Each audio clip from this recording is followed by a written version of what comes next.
প্রতিদিন দিতে হবে কি ভক্তি। তোমার নকুনদানা লাগবে না, তুলসী পাতা লাগবে না, চন্দন লাগবে না। আপনি বলবেন ওমা চন্দন তুলসী ছাড়া কি গোবিন্দ সেবা হয়?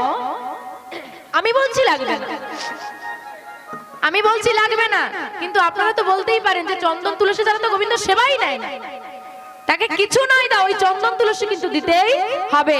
আচ্ছা মা, আপনি আজকে গোবিন্দের চরণে তুলসী দিলে কালকে কি করে? কি করে? ফেলে দেন। লক্ষ্য করে দেখুন, ফেলে দেন। তুমি এক সপ্তাহ যদি চন্দন গোবিন্দ চরণে দাও, এক সপ্তাহ পর কি করো? মুছে পরিষ্কার করে দিচ্ছি। কি হলো তাহলে দিয়ে? এমন তুলসী দাও যে তুলসী কোনোদিন ফেলে দিতে হবে না। এমন চন্দন দাও যে চন্দন দিলে মুছে দিতে হয় না। এমন বস্তু সেবায় দাও, তুমি এমন বস্তু সেবায় দাও গোবিন্দ খেতে চায় না।